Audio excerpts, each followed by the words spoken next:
경상유수사를 넘어갈게요. 이제 묘는 가지가 막 이렇게 펼쳐졌으니까 이게 관계성에 유리한데, 이 진은 4월에 혹시 밖에 나가신 분, 밖에 나가보신 분 다 밖을 나가봤으니까 알겠죠? 제가 작년 1월에 집을 이사를 하는데, 바로 이제 저희 집 뒤가 산 이렇게 둘레길이 있어요. 그래서 이 둘레길을 막 4월 달에 걷는데, 약간 이렇게 벚꽃이 빨간 게 이렇게 막 있어요. 꽃망울이 막 피기 전에. 이게 이제 4월 벚꽃이 한 4월 7일, 10일 뭐 보통 막 이렇게 피잖아요. 그 정도 피나? 15일 전후로 피죠. 그 정도. 갑자기 틀릴까봐. 기억이 안 나. 기억이 안 나. 그 시절에 보통 한 4월 15일 해서 밑에서부터 올라와서 여의도 벚꽃 축제가 4월 첫째 주인가 그래요. 그러니까는 이렇게 막 벚꽃이 팝콘처럼 막 이렇게 매달려 있는 시기가 진월이고, 이게 다 터지기까지 하는, 꽃이 활짝 필 때까지가 진월인데, 그러면 이 사람들은 어떨 것 같아요? 중요한 건 이걸 왜 설명을 했냐 이거지. 팝콘처럼 꽃이 이렇게 탁 터진, 막 매달려 있고 모든 게 개화돼서 딱 터진 이 시기에 태어나신 분들, 숲을 가봐도요, 숲이 판타스틱해요. 이때는 진짜 저희 뒷산에 벚꽃이 막 바람에 휘날리는데 숲이 꽉 찬 느낌이 들어요. 나뭇잎이 꽉 우거져서 꽉 찬 게 아니라 꽃으로 꽉 찰 수 있다는 게, 와, 정말 눈이 그냥 황홀해서 모든 시야를 다 가릴 정도로 꽃이 만발한 계절이 진이고, 진이 보는 것이 4월이에요. 그래서 이 진에 태어나는 사람들이 굉장히 변화무쌍하고, 이 팝콘처럼 뻥치기 하는 순간을 고대하는 마음이 있어요. 그러니까 자기 인생에 굉장히 진취적이고 적극적으로 개척을 하려고 하지만 무모한 도전.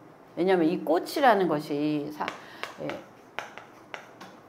우리 생물에서 꽃은 열매를 맺기 위한 거거든요. 그러니까 진에 태어난 사람들은 꽃이 이미 폈잖아요. 그러니까 내 마음속에 이미 열매가 매달렸어요.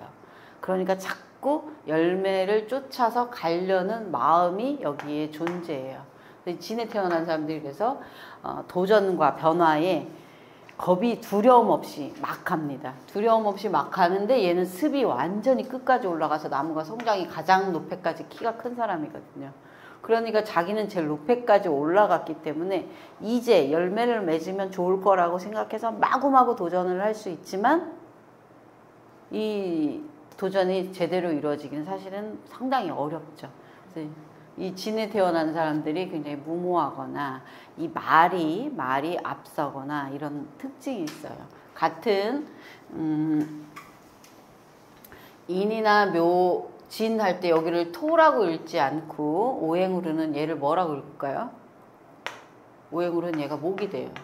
이 전체가 아까 추나추동 우리가 얘기했지만 춘, 봄이 되고 목이 되고 이렇습니다. 그래서 요때가 임묘진, 계절, 사람이 막 태어나서 조금 커서 그 다음에 요때가 청소년기예요.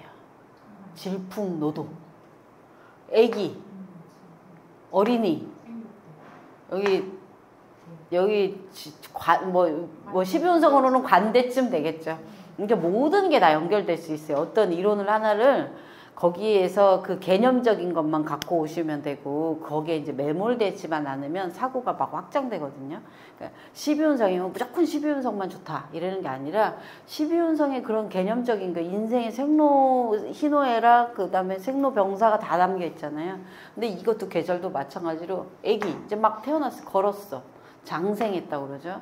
걸었고 목욕, 관대 이렇게 해석해도 된다는 거지. 그러니까 그 특징을 그대로 갖고 있다. 계절에서 임모, 애기와 같이 천진난만하나 돈 계산을 할 줄 모르는 현실성이 떨어진다. 묘모, 이제 현실성은 생겼으나 자기가 좋아하는 것만 하려고 하고 자기 사람들 위주로 하려고 하는 단점이 있지만 관계에서는 굉장히 유연하고 창의적이다. 그 다음에 질풍노도의 청소년 시기와 같이 넘치는 호르몬을 주체 못하고 도전을 거듭하다 보면 망하기, 이렇게 말하면 안 되는데 좀 문제가 생기기가 쉽다. 이렇게 해석할 수 있어요. 우리가 여기까지.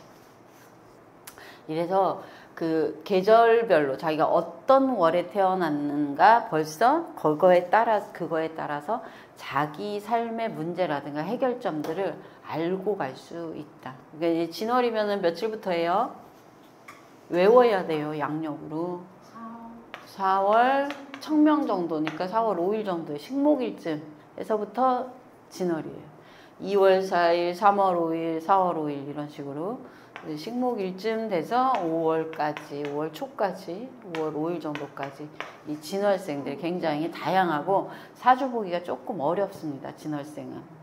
토가 공이, 토에 태어나신 분들이 사주 보기가 어려운데 왜냐면 진월의 마음이 어디에 가 있냐면 4월에 가 있기 때문에 다음 계절에 항상 토는 환절기라고 하지만 과거로 돌아가고 싶은 사람은 거의 없어요. 다 미래로 나아가고 싶지. 그래서 다 대부분은 이 사화를 보고 목이 너무 다 큰 목이 또 성장을 하려고 하기 때문에 무모한 도전을 하기가 쉽고 진로, 자기 직업 변화가 굉장히 다양한 특징이 있어요. 전공을 살려서 취업하는 경우가 많이 없어요. 갔더라도 바로 다른 걸로. 진월에 태어난 사람 특징이에요. 그럴 만한 일이 생겨요. 희한하게. 주변에 진월생들을 좀 보시고 진짜로 그런지. 그러니까 이 사람한테 진짜로 그렇다면 해야 될 말은 너는 언제라도 다른 직업으로 바꿀 수 있는 능력이 있다. 능력이 있는 거예요. 근데 그 능력이 젊었을 땐 능력인데 나이 들면 한탄이 될 수도 있다. 왜냐하면 커리어가 안 쌓였으니까요. 이 사람의 인생이 항상 이제 나이가 들면 힘들거든.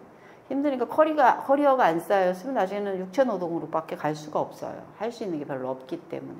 그러니까 지금이라도 진득하게 한 분야에서 뭔가 성과를 내는 연습을 해야 된다. 최소한 직장에 가면 한 계절 3년을 버티고 그러고 나서 5년까지 버티는 연습을 하면서 살아야 된다고 말을 해줘야 돼요. 이 진월에 태어난 사람들. 마음이 굉장히 꽃밭에 가 있고요. 자기 욕망이나 본능에 충실한 사람들이 진월생이에요. 주변에 진월생 아시는 분? 선생님 딸. 어떠십니까? 직장은 허공에다 왔다 갔다 하죠. 예. 그리고 지 노력에 비해서 욕망만 잔뜩 있어가지고 그것을 이루려가는데 그 이제 방법이 없으니까 숨만 타고 머리만 아픈 거죠. 네. 그래서 이게 개요법 그냥 월에 무슨 월에 태어났는가로도 그런 특징이 나타나기가 쉽습니다. 다 그런 것은 아니에요. 이제 죄송합니다. 다 그런 것은 아니고 이렇게 그래서 진월인데 혹시라도 금이 너무 왕하면 그것도 또 문제가 돼요. 금을 아까 녹슬게 한다. 금이 녹슨다는 거는 여기에 금 결과잖아요. 어떤 내가 결과를 보기 위해서 녹슨 방법이니까 이 녹슨 방법에는 좀 좋지 못한 방법, 남들의 세간의 시선으로 좋지 못한 방법이 스며들 수가 있어요. 그러니까 제가 진월의 그 특징 밑에다가 뭐 조심하라, 뭐 조심하라 지금 많이 써놨거든요. 그걸 보면서 이 사람들한테 조금 충고를 해주면, 조언을 해주면, 충고가 더 싫다면서요. 조언도 싫고. 그냥 그럼 너 그래? 이렇게 얘기 아예 단정적으로 말해도 되죠. 이런 것들을 조언을 해주면 얘기할 때 유연하게 풀어갈 수가 있어요. 막 그 별로 좋지 않은 내용이에요. 보이스피싱 조심, 대출, 보증 조심, 막 이런 걸로 써 있어요. 내용이. 좋지 않기 때문에 그런 부분들이 진월생들이 조금 그 팝콘 튀기듯이 인생을 뻥 튀기고 싶은 욕망에서 시작했어요. 그래서 그래요. 그러니까 그거를 하나부터 차근차근 가져가라라는 걸 어렸을 때부터 교육을 시키는 것이 좋다. 그리고 처음 하나부터 1부터 10까지의 과정이 있다면 1부터 10까지의 과정을 끝낸 경험을 부모는 만들어줘야 돼요. 그래야 얘가 나이가 들었을 때 힘든 일이 있고 좌절하고 새로 시작해야 될 일이 있을 때 1부터 10까지 과정을 밟아본 경험이 있으면 넘어가는데 그 과정이 없으면 한 5쯤 가면 벌써부터 다른 사람한테 손을 내밀거나 의지하려고 하거나 쉽게 건너뛰려고 해요. 이게 상담할 때도 이런 조언들, 이게 되게 원칙적인 조언인데 이 원칙적인 조언을 어떻게 하면 할 수 있냐면 사주를 잘 봐야 할 수 있어요. 그에 맞게. 이 신월생인데 만약에 그런 조언을 해봤자 그건 신월생들은 안 그러거든요. 잘. 말이 안 된다는 거지. 이때 태어난 사람들한테는 그런 조언을 하면 먹히는 거예요. 왜냐하면 그 사람 분석을 잘 했기 때문에. 그러니까 그 월에 태어난 장점과 단점을 구별을 해서 거기에 맞는 조언을 해줘야 이게 상담도 되고 사주의 그 좋은 순기능이 돼요.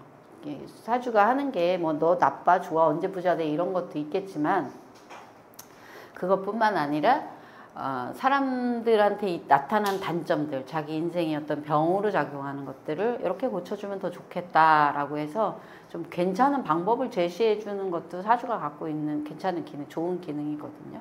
그러니까 이제 그런 거를 해주시면 좋겠습니다. 이 사오미를 넘어가면 왕상유수사를 못하기 때문에 요건 다음으로 넘길게요. 선생님, 진월에 수가 많으면 네. 하던 일을 반복하는 습관이 있어요. 늪이에요, 늪. 늪인데 그 안에 있는 을목 있잖아요. 네. 그거는 상관없는 거예요? 그 을목이 사람이 늪이니까요. 그 늪에 빠진 사람이 있죠. 아, 그 안에 늪에 빠진 사람이 네. 늪에 빠진 사람이 있죠. 중독도 되고요. 관계를 끊지 못하는 반복된 그리고 이게 이제 일간이 뭐냐에 따라서 이 늪에 빠진 사람이고 그 관계를 회복을 못하는 경우는 이런 것도 있어요. 습기 때문에 관계를 못 끌어내는데 그 뭐 도덕적이나 아니면 사회 윤리적으로 바람직하지 못한 건데 끊어내야 되는데 못 끊어내는 것 종류도 꽤 있어요. 진월에서 진이어도 비슷한 상황이 있습니다. 이 진 중에 을목을 진의 습기에 사람을 가둬버리니까 사람이 잘 못 떠나가고 표현이 이게 조금 질척된다 이런 표현도 될 수 있고 진을 좀 뺀다 이런 표현도 될 수 있고 당사자일 수도 있고 상대방이 서로 상호작용이죠. 뭐 사실 어떤 거든 상호작용이에요. 대체로 일방적으로 당한다는 거의 없다고 저는 생각이 들거든요. 그러니까 일방적으로 이제 뭐 정말 악독한 경우에는 스토킹 이런 거가 있으니까 그럴 수 있는데 그 경우도 스토킹을 당할 수 있는 구조가 되죠. 네, 그 습기가 착이니까 붙는 거니까. 진월이 아니어도 그럴까요? 진월이 아니어도 네. 경우에 진월인데 수가 많으면 계속 반복하는 거예요. 사람들이 뭐 예를 들어 이런 경우 있잖아요. 어떤 드라마 같은 데 보면 뭐 이렇게 시골에 부모가 사는데 아들이 찾아왔어. 엄마 나 이번 사업은 진짜 잘 될 것 같으니까 돈 좀 줘. 그러고 나서 다시 또 이제 아들이 왔어. 망했다고 소식을 정하고 나서 조금 있다가 이번엔 치킨은 절대 안 망해. 돈 좀 줘. 막 약간 이런 거 있잖아요. 또 주겠죠. 근데 진이니까 계속 반복하잖아요. 그 돈을 뜯어가는 거 줄 때까지 안 가니까 줘야죠. 보내야 될 거 아니야. 그러니까 이게 그런 현상이 반복되는 거예요. 그러니까 실패의 경험을 쌓아가는 것이 진월에 수가 많은 경우에 천간에서만 약이 돼요. 그 경우는 이게 이제 병약을 공부를 하면 이제 병약에서 이게 이제 오행에서 뭐가 문제가 됐는데 사주에 어떤 글자가 맑게 해줘서 이 사주가 좋게 됐다 이런 거를 볼 수 있거든요. 보통은 이렇게 쓰면 천간에